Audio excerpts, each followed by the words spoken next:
तव तेजाचा एक अंश दे, तव धैर्याचा जरा स्पर्श दे, स्पर्शातून त्या दाही दिशा द्रुत, उजळून टाकू कुसू पाणीपत. जय शिवराय मित्रांनो, मी शिवव्याख्याता मधुकर बोडके आणि आपण वाचतोय डॉक्टर राज जाधव लिखित बहिर्जी नाईक ही कादंबरी. कथेचे निवेदक आहेत बहिर्जी नाईक. सर्वप्रथम जंगलात जाऊन मी झाडावर ठेवलेला माझा भाला आणि तलवार घेतली. त्याची आता गरज पडणार होती. पुण्यात येऊन भरल्या शेतात शोध घेऊ लागलो. लांडग्यांचा सुळसुळाट कुठे आहे याचा मागोवा घेऊ लागलो. पुणेच्या खालच्या अंगाला राहणारा एक शेतकरी रोज लाल मालात फेऱ्या मारत असल्याचे समजले. त्याच्या भल्या शेतात 4-4 लांडगे रोज येतात आणि हैदोस घालतात. राजांनी आपण स्वतः लांडग्यांचा बंदोबस्त करू असे आश्वासन त्याला दिले होते.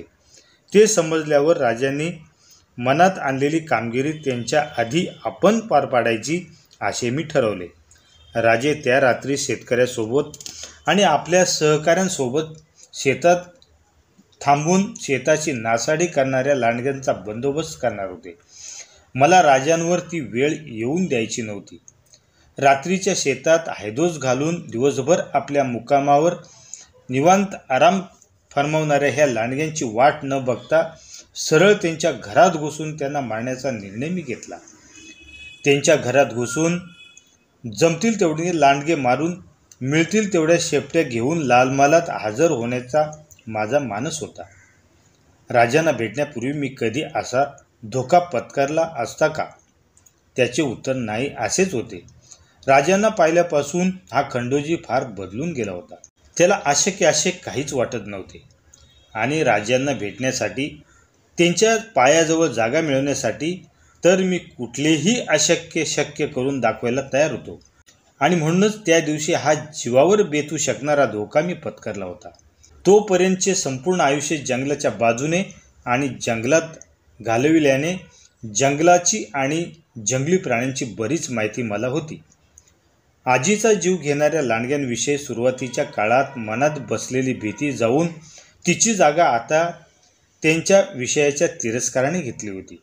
लांडग्यांची जात जंगलाच्या अतिघनदाट भागात किंवा एखाद्या गुहेत आपल्या कुटुंबासमवेत राहते. त्यांचे अजून एक वैशिष्ट्य म्हणजे ते चालता चालता विष्ठा करतात. त्यांच्या विष्ठेचा मागोवा घेतला तर आपल्याला त्यांच्या राहत्या जागेपर्यंत सहज पोचता येईल.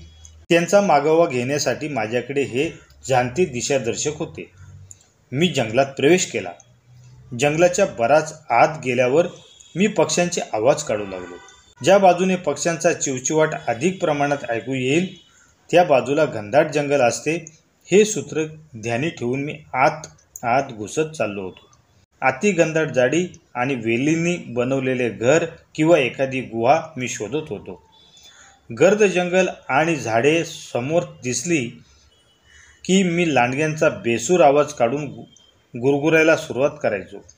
कुठून काही प्रतिसाद येतो का याची वाट बघायचो आणि पुन्हा पुन्हा चालत राहायचो.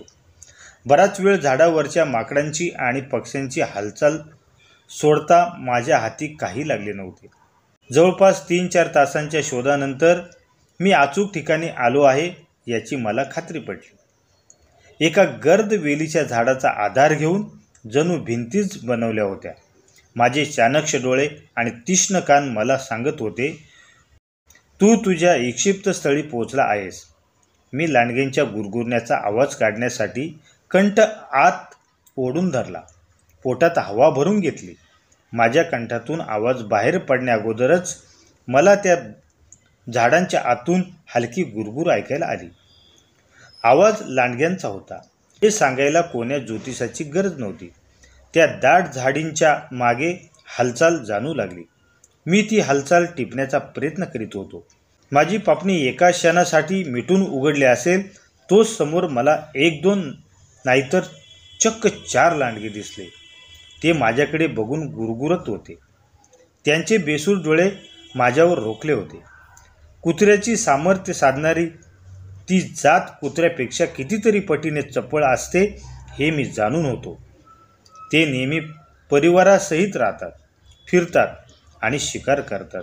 माणसाची शिकार करताना ते त्याच्या मरणाची सुद्धा वाट बघत नाहीत. जिवंत माणसाचे लचके तोडण्यात त्यांना अत्यानंद मिळतो. त्यांच्या मुक्कामावर 1-2 जीव भेटतील या अपेक्षेने मी आलो होतो. माझ्या अपेक्षेपेक्षा त्यांची दुप्पट असलेली संख्या बघून माझ्या पोटात थोड्या वेळासाठी का होईना भीतीचा गोळा उठला. दुसऱ्या क्षणी मी डोळे उघडून झाकू लागलो. भीतीमुळे माझ्या डोळ्यात अधिक दिसत होते की काय याची शहनिशा मी करून घेतली. संपूर्ण सत्य माझ्या डोळ्यासमोर उभे राहिले. त्या 4 लांडग्यांच्या मागे अजून 2 मोठे लांडगे आणि 3 छोटी पिल्ले बाहेर येताना दिसले. कदाचित माझ्या येण्याची चाहूल लागताच त्यांचे संपूर्ण कुटुंब माझ्या स्वागतासाठी बाहेर आले होते. शिकार करायला बाहेर पडून रात्र पायपीट करावी लागणाऱ्या त्या जातीला आपले भक्ष्य स्वतःहून चालून आले याचा आनंद झाला असावा. आपण जंगलाच्या इतके आत येऊन चूक तर केली नाही ना. आपण असे वाढीव धैर्य दाखवायला नको होते. एक वार तसा भित्रा विचार माझ्या मनात शिवून गेला. माझ्याकडे विचार करायला वेळ नव्हता आणि हालचाल करायला सुद्धा. पण दुसऱ्या क्षणी तेथे येणाऱ्या कार्यकारण भाव असणाऱ्या राजांची करारी आणि दैवी चेहरा डोळ्यासमोर दिसला आणि हातातला भाला आपोआप वरती गेला. भीती कुठल्या कुठे गायब झाली. संकटात मी संधी शोधू लागलो. एक शेपटी दाखवली तरी राजे स्वतःच्या हाताने सोन्याचे कडे देतात. आपली इच्छा असेल तर पदरी कामसुद्धा देतात. मग 6 शेपट्या दाखवल्या तर डोक्यात गणित फिरू लागले. छोट्या पिल्लांना सोडून 6 शेपट्या नक्कीच दाखवता येतील. सोन्याचे कडे कोणाला पाहिजे? राजांनी आपल्याजवळ कुठल्याही कामाला ठेवून घेतले तरी चालेल. कमीत कमी भेट तर देतील. एका क्षणात मनाने शरीराची सिद्धता करून घेतली. करायला देईल तर ती चपळ हिंस्र शिकारी जात कसली. मला अचानक लांडगे मोठे होताना दिसत होते. पण तो माझा भ्रम होता. मोठे होत नव्हते तर ते माझ्यावर चालून येत होते. सरावाची निष्पत्ती किती फलदायी असते. माझ्यावर हमला होत आहे. नकळत माझा वर गेलेल्या हातातून भाला सुटला सुद्धा. तो निशाणी साधतो हे बघण्याची उसंत माझ्याकडे नव्हती. क्षणात भाला फेकून मी माकडाच्या चपळाने ज्या मोठ्या झाडाखाली उभा होतो त्या झाडावर उडी मारून चढलो आणि एका फांदीला लटकत माझ्या भाल्याने काय करामत केली ते पाहिले. भाल्याने आपले काम केले होते. त्यांच्याजवळ सर्वात मोठा लांडगा पाय वर करून पडला होता. माझा भाला त्याच्या पोटात घुसून अभिमानाने सरळ उभा होता. लांडगे चवताळले, भयावह गुरगुरू लागले. ते मला घाबरू पाहत होते आणि मी उलट त्यांना खिजवत होतो. त्यांनी माझ्याकडे यावे म्हणून निरनिराळे आवाज काढून ओरडत होतो. भले मोठे खोड असलेल्या त्या झाडावर चढण्याचा प्रयत्न सर्व करू लागले. ते मला गाठण्याचा प्रयत्न करीत होते. माझ्या मनासारखे होत होते. लांडगेच्या पोटात घुसून उभा राहिलेला माझा भाला मला हवा होता. सर्वात मोठा लांडगा जिथे मरून पडला होता त्यावरून त्याच झाडाची मोठी फांदी गेलेली होती. सर्वच लांडगे झाडाच्या बुंद्याजवळ आलेले पाहून मी जमेल तेवढ्या गतीने त्या फांदीला जवळ केले. पायाच्या साहाय्याने उलटा लटकलो आणि भाला त्या लांडगेच्या पोटातून संपूर्ण ताकद लावून उपसू लागलो. आतवर घुसलेला भाला मला उलटे लटकवून उपसताना बळ लागेना. वेळ जात होता. लांडगे सावध झाले होते. त्यांनी त्यांचा पवित्रा बदलला. एका लांडग्याने माझ्या उलट्या लटकलेल्या शरीरावर उडी मारली. मी संपूर्ण ताकदीनिशी भाला उपसला आणि झोल घेऊन वरती चढलो. त्याची उडी माझ्या हातावर पडली. डावा हात ओरंबडला गेला. माझा भाला माझ्या हातात होता. मी सरळ घेऊन मोठ्या फांदीवर उभा राहिलो. निशाणा साधण्याचा प्रयत्न करू लागलो. पण त्यांना कळून चुकले होते. ते चपळाईने हालचाल करीत होते. आता निशाणा साधणे सोपे जाणार नव्हते. मी त्यांच्यावर निशाणा साधला. तो लांडगा तर खूपच हालचाल करीत होता. जिकडे तिकडे उड्या मारत होता. मध्येच माझ्याकडे बघून गुरगुरत होता. त्याच्या तुलनेत माझ्या मागे उभे राहिलेले लांडगे स्थिर होते. मी पुढची रणनीती आखली. एक हात कमरेला लटकवलेल्या तलवारीवर ठेवला. संपूर्ण लक्ष समोरच्या लांडग्यावर आहे असे दाखवले आणि गरकन वळून मागे स्थिर उभे असलेल्या लांडग्याचा वेध घेतला. निशाणा इतका अचूक आणि त्याची फेक इतकी जबरदस्त होती की भाला त्याच्या मस्तकात घुसल्यामुळे तो लांडगा मागे फेकला गेला. माझ्याकडे दात इचकून बघणाऱ्या लांडग्याचे लक्ष मरून पडलेल्या त्याच्या भावावर गेले होते. तो काकुळतीला येऊन त्याच्याकडे बघत होता. मी सरळ तलवार उपसली आणि झाडावरून त्याच्या अंगावर उडी मारली. वरून येता येता मी माझ्या तलवारीने त्याचे मुंडके उडवले. अद्यापपर्यंत 3 लांडगे मी लोळवले होते. माझा भाला माझ्यापासून बराच दूर गेला होता. हातातली लांडग्यांची रक्ताने भिजलेली तलवार गरगर फिरवीत पवित्रा घेऊ लागलो. तलवारीला लागलेले रक्त अवतीभोवती ओढू लागले.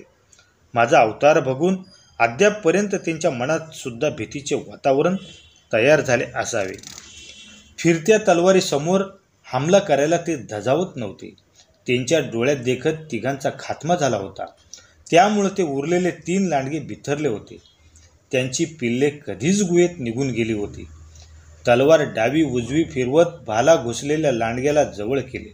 एका हातात तलवार ठेवून दुसऱ्या हाताने भाला उपसण्याचा प्रयत्न करू लागलो. पण भाला काही केल्या निघत नव्हता.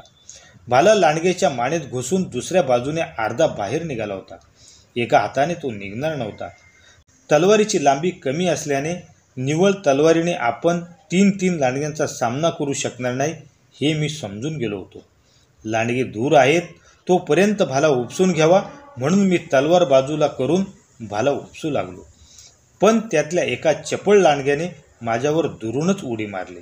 भाला सोडून तलवार घेण्या इतका वेळ नव्हता. भाला सहजपणे निघत नव्हता.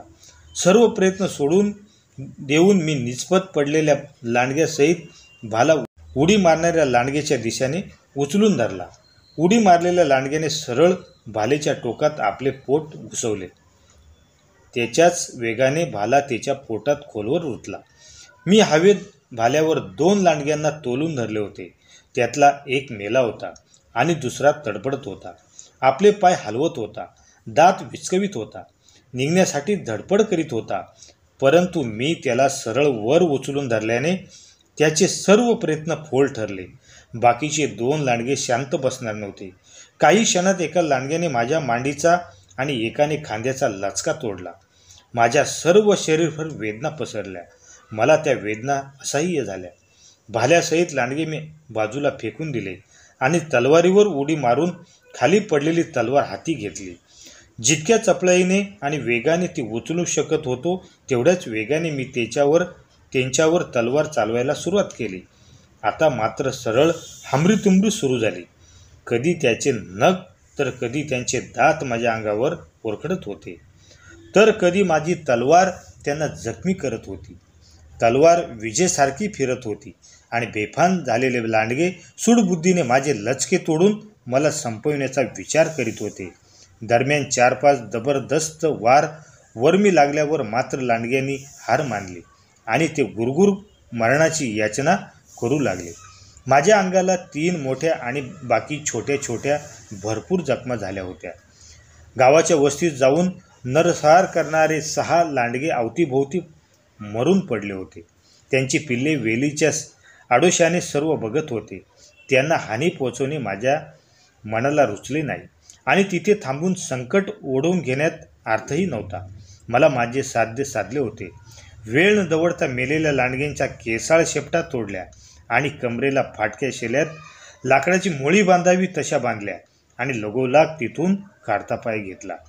अंगावर झालेल्या जखमा आणि लांडग्यांसोबत लढल्यामुळे आलेला थकवा यामुळे मला धड चालता येत नव्हते. आपण आपला उपचार करून घेतला नाही तर राजांना भेटायच्या आधीच आपला जीव निघून जाईल असे वाटू लागले आणि औषधी वनस्पतींचा शोध घेऊ लागलो. भरपूर फिरल्यावर मला उपयोगी पडणाऱ्या औषधी मिळाल्या. काजीबुवांची शिकवण कामी आली. सर्व जखमांवर औषधी लावल्या. वेदना कमी करण्याच्या औषधी खाल्ल्या आणि सोबत घेतल्या. संध्याकाळ झाली होती. त्या रात्री जंगलात आराम करण्याचे ठरवून मी एका मोठ्या झाडाच्या खाली जाऊन मिसळलो. शरीर थकले होते, जखमी होते, पण राजांची भेट मिळणार या आशेने थकवा आणि दुखणे कुठच्या कुठे पळून जात होते. उद्या राजांची भेट होणार या गोड विचारात कधी झोप लागली ते सुद्धा समजले नाही. क्रमशः